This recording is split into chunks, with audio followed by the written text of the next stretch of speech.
Dear student, आज आपको विज्ञान का पेपर समझाया जाएगा जो 4 मार्च 2022 को आपका पेपर है, यानी कि अगले जो सोमवार आ रहा है उसी को पेपर है। तो इसके बारे में हम व्याख्या करेंगे। देखिए किस प्रकार से, मतलब कि इसमें जो हमारा 2017 का पेपर है इसमें क्या क्या आता है और किस प्रकार से पेपर हमारा आया था और किस प्रकार से आपको सोल्यूशन करना है, किस प्रकार से हल करना है, पूरा डिटेल से आप इसके बारे में जानेंगे।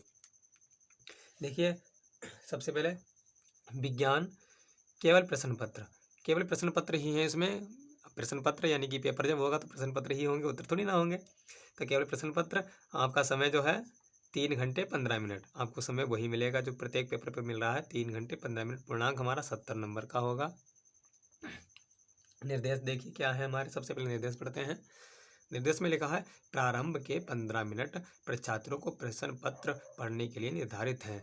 जो आपको ये 15 मिनट दिए गए हैं, ये 15 मिनट आपको सबसे पहले उतावला नहीं होना है। सबसे पहले धीरे धीरे पेपर को पढ़ना है। आपको पेपर पढ़ना है आपको 15 मिनट। फिर 3 घंटे आपको हल करने के लिए दिए जाएंगे। सूचना फर्स्ट देखिए क्या है। यही प्रश्न पत्र 3 खंडों का, खा एवं गा में विभाजित है।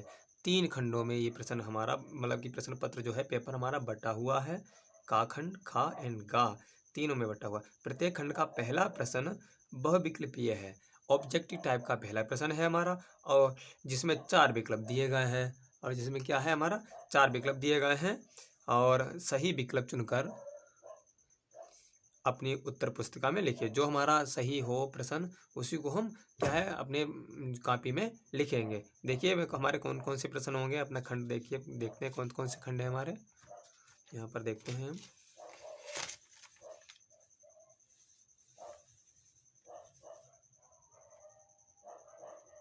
पहले निर्देश ही पढ़ लेते हैं। दूसरा निर्देश है हमारा कि प्रत्येक खंड के सभी प्रश्न का एक साथ करना आवश्यक है। कि सभी प्रश्न हमारे करने होंगे और प्रत्येक खंड नए पृष्ठ से प्रारंभ किया जाए। और जो नया सेक्शन जो होगा वो ऊपर, यानी कि नए यहाँ ऊपर से चलेंगे, नए पेज से चलेंगे। जिस प्रकार से कॉपी में हमें नया पेज मिलेगा वो नए पेज से चलेंगे। और दूसरा हमारा तीसरी कंडीशन कह रहा है हमारा निर्देश दी। देखिए अभी निर्देश ही बता रहे हैं आपको, हम प्रश्न उत्तर नहीं बता रहे। कि सभी प्रश्न अनिवार्य हैं और सभी प्रश्न करने अनिवार्य हैं। आपको बेनिफिट मिलेगा क्योंकि आप जब सभी प्रश्न करेंगे वैसे ही आपके अच्छे अंक भी आएंगे।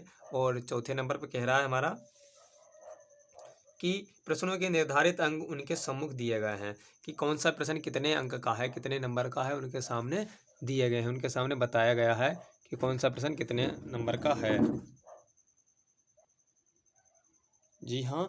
तो चौथा विकल्प हमारा जो कह रहा था, चौथा निर्देश था कि प्रश्नों के निर्धारित अंक उनके सम्मुख दिए गए हैं। कि प्रत्येक जो कितने अंकों का प्रश्न है उनके सामने दर्शाया गया है। पांचवा निर्देशांक देखिए क्या कह रहा है हमारा। पांचवा कह रहा है कि आवश्यकता अनुसार अपने उत्तरों की पुष्टि स्वच्छ एवं नामांकित चित्रों तथा रासायनिक समीकरण द्वारा दीजिए। जिस प्रकार से प्रश्न में पूछा कि सचित्र वर्णन कीजिए, रासायनिक समीकरण दीजिए, क्या होता है जब, केवल रासायनिक समीकरण कीजिए। तो ये सभी हमें बताना है जो भी आपको बूझा जाए। देखिए अब हम खंड स्टार्ट करते हैं। देखिए खंड का हमारा क्या है। खंड का आपको बताया गया था कि ऑब्जेक्टिव टाइप, मतलब कि बहुविकल्पीय होगा हमारा। कि वायु के सापेक्ष जल तथा कांच के अपवर्तनांक क्रमशः 4/3 तथा 3/2 हैं। तो जल के सापेक्ष कांच का अपवर्तनांक होगा, मतलब क्या होगा, ठीक है। वायु के सापेक्ष जल का, वायु के सापेक्ष जल तथा कांच के अपवर्तनांक। तो वायु के सापेक्ष जल का और कांच के अपवर्तनांक, मतलब वायु के सापेक्ष जल का और कांच के सापेक्ष जल का। तो वायु के सापेक्ष क्या हो जाएगा हमारा, वायु के सापेक्ष AN W हो जाएगा और कांच के सापेक्ष GNW हो जाएगा। तो फिर पूछा कि जल के सापेक्ष अपवर्तनांक क्या होगा। अब यहाँ पर देखते हैं क्या होगा हमारा।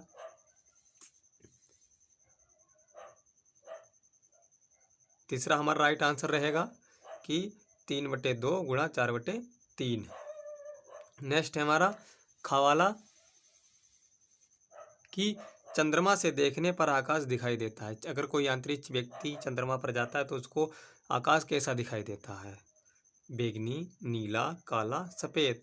तो इसका राइट आंसर होगा हमारा काला, काला दिखाई देता है। नेक्स्ट आगे क्या है, एक एक नंबर यहाँ से हमारे तैयार होंगे बहुविकल्पीय में।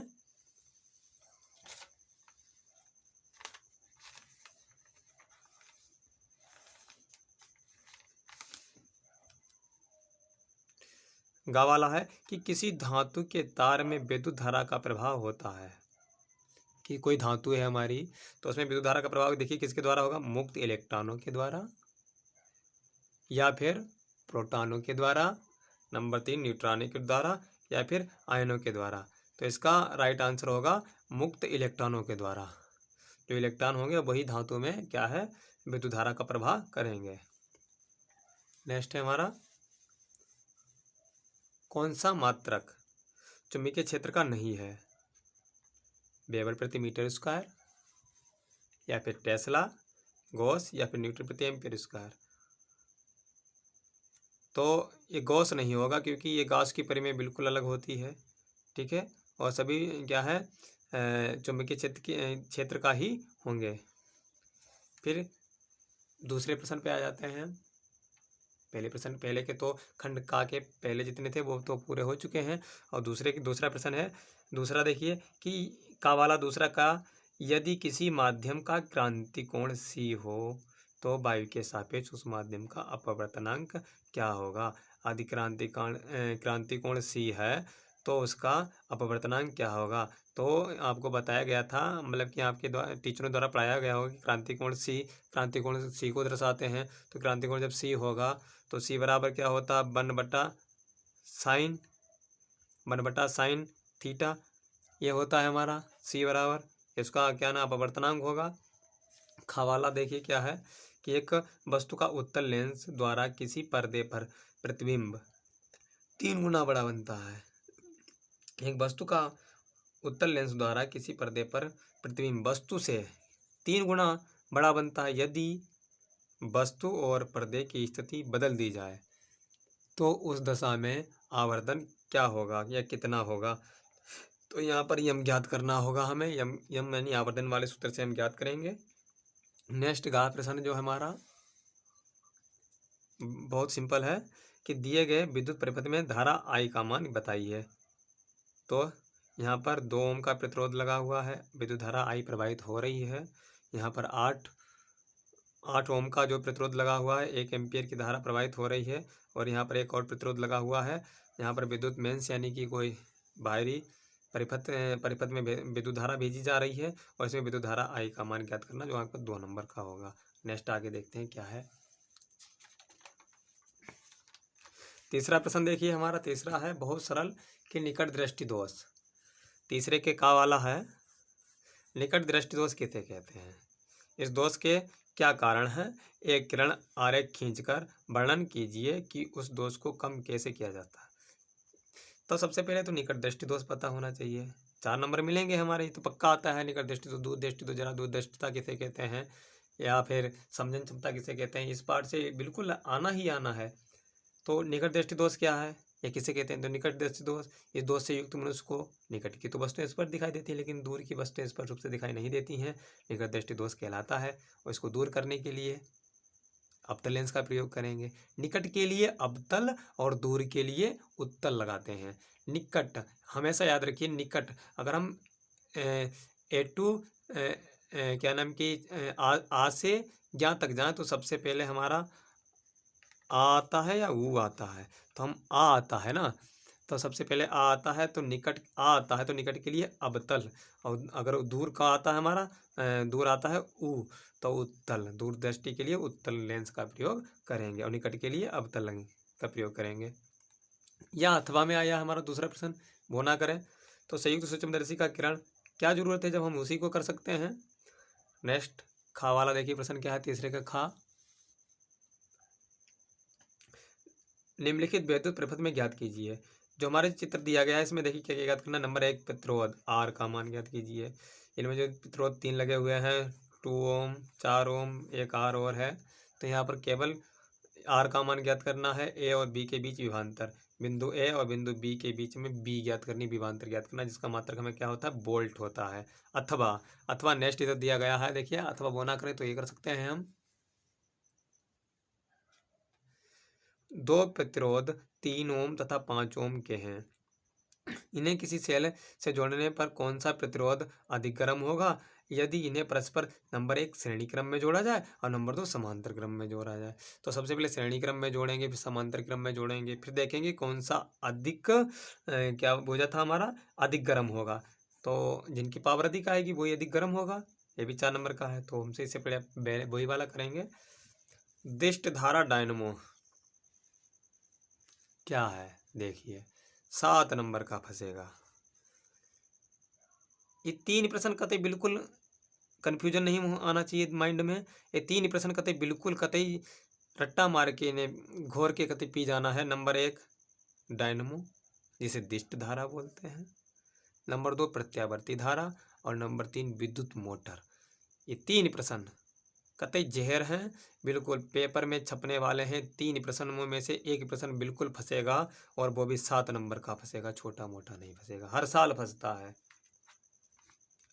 तो दिष्ट धारा डायनमो की रचना का सचित्र वर्णन चित्र सहित तथा इनकी कार्यविधि समझाइए। दिष्ट धारा एवं प्रत्यावर्ती धारा में अंतर क्या है, और अंतर बताइए कि डीसी और एसी में अंतर क्या है, डायरेक्ट करंट और अल्टरनेटिंग करंट डिफरेंट, इन दोनों में अंतर क्या है। तो दिष्ट धारा डायनमो क्या होता है हमारा, अपनी बुक में जाएं, पेज नंबर निकाल के खुद ढूंढें, खुद पढ़ें, आगे देखिए। अथवा ये सवाल कर सकते हैं, तो सवाल करने की ज़रूरत नहीं है, क्योंकि डायनमो एक ऐसा यंत्र है जो बहुत अच्छी तरीके से आपको याद हो जाएगा। बस पढ़ने की ज़रूरत है और कुछ करने की ज़रूरत नहीं है आपको। अब नेक्स्ट देखिए आगे 5 नंबर पे क्या आता है हमारा। लो 5 नंबर आया ही नहीं, बल्कि खंड ही समाप्त हो गया, खंड खा आ गया। तो खंड खा में वही ऑब्जेक्टिव टाइप आपको हमने बताया था, क्या नाम की बहुविकल्पीय होंगे कि जल को जीवाणु रहित बनाने के लिए उपयोगी पदार्थ है धामन सोडा, बेकिंग सोडा, फिटकरी या व्यंजक चूर्ण।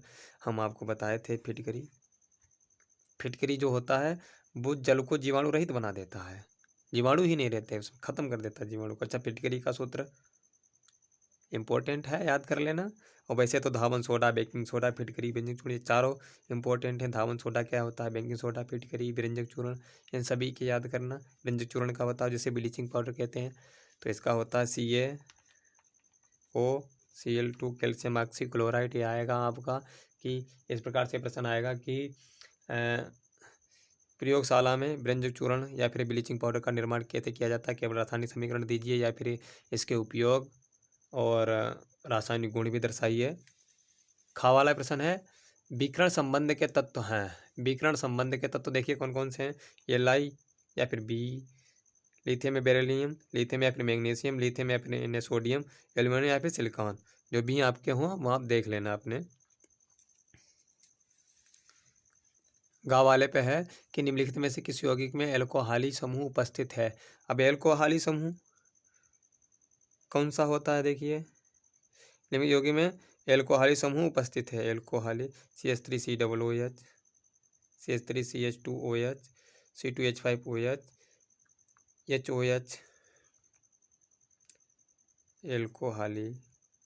एल्कोहली तो एल्कोहली तीसरे वाले नंबर पर स्थित है, CH2C2H5OH। एक मिनट, ये वाला नहीं होगा हमारा, ये वाला होगा, क्योंकि C2H5OH यही हमारा एथिल एल्कोहल का सूत्र भी होता है। तो एल्कोहली समूह इसमें उपस्थित है। नेक्स्ट छठा का वाला, अम्ल तथा क्षार की आधुनिक परिभाषा लिखिए तथा प्रत्येक को एक उदाहरण द्वारा स्पष्ट कीजिए। आजकल क्या होता है कि सबसे पहले बच्चों से पूछा जाता है कि बताओ अम्ल क्या है, तो अम्ल बच्चे बहुत उत्साहित होकर क्या कहते हैं, अम्ल वह पदार्थ जो खट्टे होते हैं, जिनका स्वाद खट्टा होता है। इतने से थोड़ी ना काम चलेगा कि पेपर में आया कि अम्ल क्या है, हमने लिख दिया अम्ल का स्वाद खट्टा होता, लो हम पास हो गए। ऐसा थोड़ी ना होता है। सबसे पहले अम्ल बताना है, अम्ल होता क्या है। व्हाट इज एसिड, अम्ल है क्या, एसिड क्या है, अम्ल है क्या, एसिड है क्या। तो अम्ल आपका जो होता है, हाँ माना कि अम्ल वो पदार्थ की स्वाद में खट्टे होते हैं, अम्ल कहलाते हैं, अच्छी बात है। क्या आधुनिक भाषा परिभाषा जो होगी, क्या वो यही होगी, आधुनिक परिभाषा यही है क्या, तो नहीं। एक वैज्ञानिक आए थे आर्हीनियस नाम के, तो आर्हीनियस नाम का वैज्ञानिक आए थे, उन्होंने बताया कि अम्ल वे पदार्थ हैं जो जलीय विलयन में घुल करके जैसे अम्ल एच एच मैंने लिख लिया, HCl अम्ल है, हाइड्रोक्लोरिक अम्ल। तो वही बात है, देखिए कि वे पदार्थ या वे यौगिक जो जलीय विलयन में H पॉजिटिव समूह देते हैं, H पॉजिटिव देते हैं, अम्ल कहलाते हैं। इनका स्वाद खट्टा होता है। और क्षार वो पदार्थ होते हैं जो जलीय विलयन में घुल करके OH निगेटिव देते हैं, क्षार कहलाते हैं। अब प्रत्येक को एक एक उदाहरण द्वारा स्पष्ट कीजिए। अब उदाहरण क्या देना है हमें, उदाहरण देखिए, हम उदाहरण HCl का ले लेते हैं, और जलीय विलयन में जब जाएगा तो H पॉजिटिव हो जाएगा और Cl निगेटिव हो जाएगा। अच्छा, ये तो अम्ल हो गया। क्षार क्या है, NaOH ले लेते हैं, NaOH, Na positive OH negative हो जाएगा। लो, ये क्षार हो गया, यही परिभाषा है। सिल्वर नाइट्रेट विलयन में कॉपर डालने पर विलयन का रंग नीला हो जाता है। रासायनिक समीकरण कारण सहित लिखिए। तो मतलब कि रासायनिक समीकरण सहित कारण लिखिए। कारण क्या है, क्यों ऐसा हो जाता है सिल्वर नाइट्रेट का मतलब विलयन में कॉपर डाला जाता है? क्योंकि कॉपर अधिक क्रियाशील होता है, इसलिए ऐसा हो जाता है। आगे देखिए,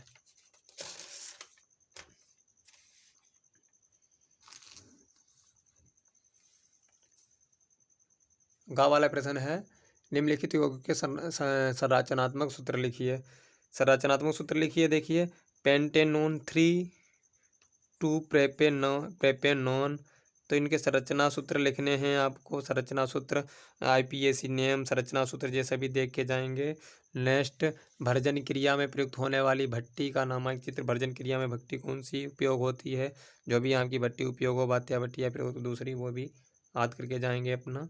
निम्नलिखित को कैसे प्राप्त करेंगे? केवल रासायनिक समीकरण। मैं बताया था कि केवल रासायनिक समीकरण वो पूछेगा, या क्या होता है जब, या फिर रासायनिक समीकरण पूछेगा। तो देखिए, NH3 से Na2 कैसे प्राप्त करेंगे? NH3 अमोनिया से नाइट्रोजन कैसे प्राप्त करेंगे? किसकी क्रिया होगी? NH4Cl नौसादर या फिर अमोनियम क्लोराइड। NH3 अमोनिया कैसे प्राप्त करेंगे? किससे क्रिया करा दी जाए, ये अमोनिया प्राप्त हो जाए। नेक्स्ट आगे देखिए, क्या होता है जब, केवल रासायनिक समीकरण लिखिए। बहुत अच्छी बात। क्या होता है जब? दिमाग खराब होता है इसमें, सबसे ज़्यादा दिमाग खराब होता है। क्या होता है जब सबसे ज़्यादा दिमाग खराब होता है? क्योंकि एक ऐसा प्रश्न है, इसी में बच्चे रटते रटते परेशान हो जाते हैं और कहते हैं क्या होता है जब। तो उसमें होता कुछ नहीं भैया, दिमाग खराब होता। देखिए, लेकिन आप परेशान नहीं होंगे क्योंकि पेपर में आपको टॉप लाना। देखिए, मेथेन की नाइट्रिक अम्ल के साथ 4 से सेल्टी पर क्रिया, मतलब कि मेथेन का सूत्र होना चाहिए सबसे पहले, फिर नाइट्रिक अम्ल, इन दोनों को एक साथ मिला करके 4 से सेंटीग्रेड ताप पर गर्म किया जाए तो क्या बनेगा? दूसरा, एथिलीन की क्रिया HI से होती है। तीसरा, एथिल अल्कोहल को शांत सल्फ्यूरिक अम्ल H2SO4 के साथ 1 से 40 सेंटीग्रेड ताप पर गर्म करते हैं तो क्या होता है? 3 नंबर के हमारे, एक एक नंबर के हैं। खा वाला, स्टार्च से एथिल अल्कोहल के औद्योगिक निर्माण विधि का वर्णन कीजिए। रासायनिक अभिक्रियाओं के समीकरण भी लीजिए। 3 नंबर का ये भी है, स्टार्च से हम एथिल अल्कोहल कैसे प्राप्त करेंगे? ज़्यादा कठिन नहीं है, बहुत सिंपल है, केवल रासायनिक समीकरण देना है आपको। आगे है साबुन। बहुत अच्छा प्रश्न। साबुन के निर्माण में प्रयुक्त प्रमुख 2 पदार्थों के नाम लिखिए। तो साबुन में क्या क्या होना चाहिए? साबुन के निर्माण में साबुन के निर्माण में प्रयुक्त प्रमुख 2 पदार्थों के नाम लिखिए। तो कौन कौन सा पदार्थ होता है? या तो NaOH लेते हैं हम, या फिर KOH लेते हैं, दोनों में से एक लेते हैं। दोनों में से एक लेते हैं। और किससे क्रिया कराई जाती है? आप जाकर के मॉडल में देखो। नेक्स्ट है